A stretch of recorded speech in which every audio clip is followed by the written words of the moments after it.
Now on to PC Plonker, and I say that because according to this article, a police officer has been sacked for saying that her ex-boyfriend has been assaulting her. Well, appears her ex-boyfriend is not actually real. You'd think, wouldn't you, that surely as a police officer she would think that, or have some knowledge about how they investigate crimes or potential offences, and therefore something like this, that someone doesn't actually exist, would come up, wouldn't it? According to the article, PC Nadia Thurley made 14 allegations against a fictional Dan Jones, which led police to waste an extensive resources investigating the supposed crimes. The 29-year-old appeared at Hampshire and Isle of Wight Constabulary with visible injuries just 8 months after starting work there as a constable in December 2020. She told colleagues that she was attacked by a former partner. And of course, the lies continued until March 2021, when PC Thurley said that Mr. Jones approached her in New Forest, telling police that he was armed with a knife.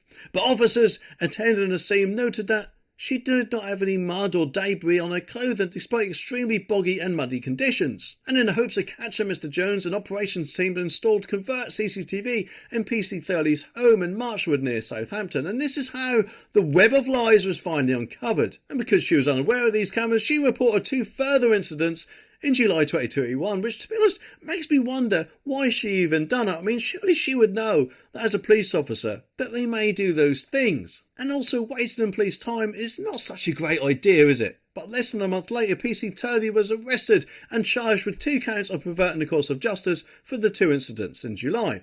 And last month, following a court case in Bristol Crown Court, a jury found her guilty of the offences, which she denied and insisted she was telling the truth. The worrying thing is, though, if she's reporting incidents like this with someone who didn't actually exist, according to this article, it does make me wonder how well she actually did her job. And let's face it, it won't look too good to the public, will it? Because a police officer should be honest and not lie about anything. I mean, they're there to do a job, a very important job, to catch bad guys, and they should do that job correctly, shouldn't they? And not lie about anything, including any crimes that they themselves report. And when this all came out, Scott Chilton, the Chief Constable for Hampshire and Isle of Wight, sacked his officer with immediate effect and without notice. He said that an officer with first-hand knowledge of victims with such horrific crimes would choose to lie about a violent assault. Whatever the reasons for these actions to deceive the police and criminal justice system, there is no doubt that it impacts the women and men who are beaten, stabbed and abused by their partners and ex-partners and look to the police to bring their perpetrators to justice, he added. And that is actually a very good point, isn't it?